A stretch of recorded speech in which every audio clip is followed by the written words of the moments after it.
Chapter 7. The Walls of Babylon.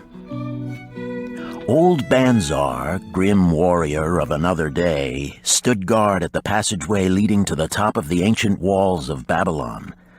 Up above, valiant defenders were battling to hold the walls. Upon them depended the future existence of this great city with its hundreds of thousands of citizens. Over the walls came the roar of the attacking armies, the yelling of many men, the trampling of thousands of horses, the deafening boom of the battering rams pounding the bronzed gates. In the street behind the gate lounged the spearmen, waiting to defend the entrance should the gates give way. They were but few for the task. The main armies of Babylon were with their king, far away in the east on the great expedition against the Elamites. No attack upon the city having been anticipated during their absence, the defending forces were small.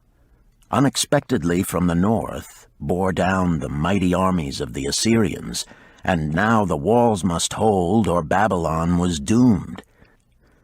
About Bonser were great crowds of citizens, white-faced and terrified, eagerly seeking news of the battle. With hushed awe, they viewed the stream of wounded and dead being carried or led out of the passageway. Here was the crucial point of attack. After 3 days of circling about the city, the enemy had suddenly thrown his great strength against this section and this gate. The defenders from the top of the wall fought off the climbing platforms and the scaling ladders of the attackers with arrows, burning oil, and, if any reached the top, spears. Against the defenders, thousands of the enemy's archers poured a deadly barrage of arrows. Old Bonser had the vantage point for news. He was closest to the conflict and first to hear of each fresh repulse of the frenzied attackers. An elderly merchant crowded close to him, his palsied hands quivering. tell me," he pleaded. "They cannot get in. My sons are with the good king. There is no one to protect my old wife. My goods, they will steal all. My food, they will leave nothing. We are old, too old to defend ourselves, too old for slaves. We shall starve, we shall die. Tell me they cannot get in." "Calm thyself, good merchant," the guard responded. "The walls of Babylon are strong. Go back to the bazaar and tell your wife that the walls will protect you and all of your possessions as safely as they protect the rich treasures of the king. Keep close to the walls, lest the arrows flying over strike you." A woman with a babe in arms took the old man's place as he withdrew.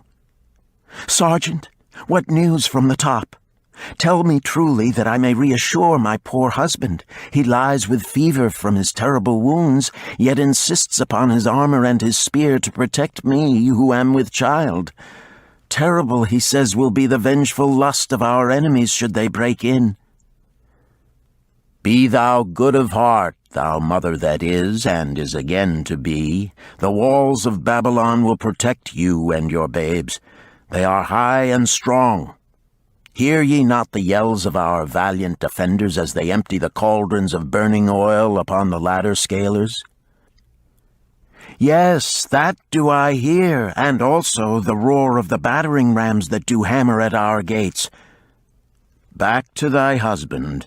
Tell him the gates are strong and withstand the rams.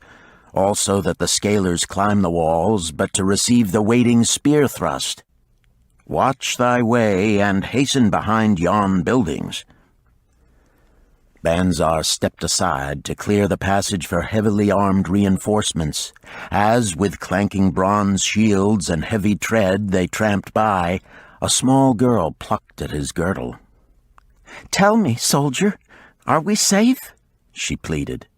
"I hear the awful noises. I see the men all bleeding. I am so frightened. What will become of our family, of my mother, little brother, and the baby?" The grim old campaigner blinked his eyes and thrust forward his chin as he beheld the child. "Be not afraid, little one," he reassured her. The walls of Babylon will protect you and mother and little brother and the baby. It was for the safety of such as you that the good Queen Semiramis built them over 100 years ago. Never have they been broken through. Go back and tell your mother and little brother and the baby that the walls of Babylon will protect them and they need have no fear." Day after day, old Bonser stood at his post and watched the reinforcements file up the passageway, there to stay and fight until, wounded or dead, they came down once more.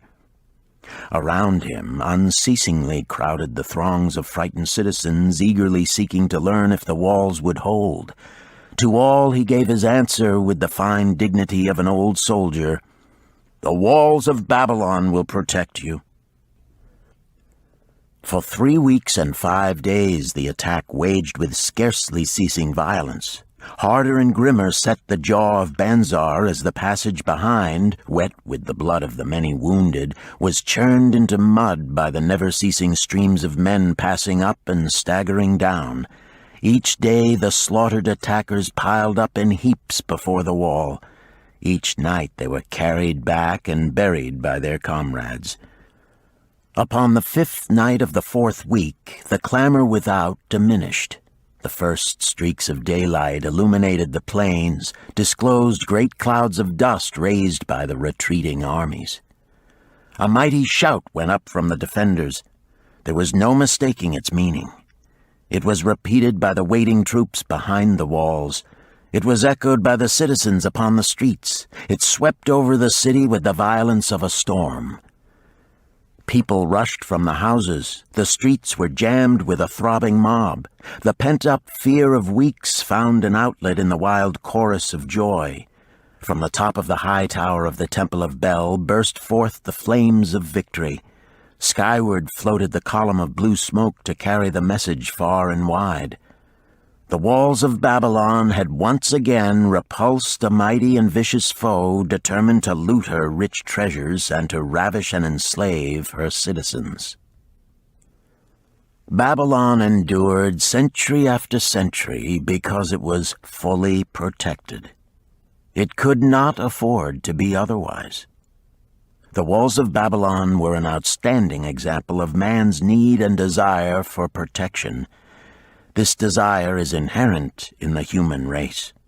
It is just as strong today as it ever was, but we have developed broader and better plans to accomplish the same purpose.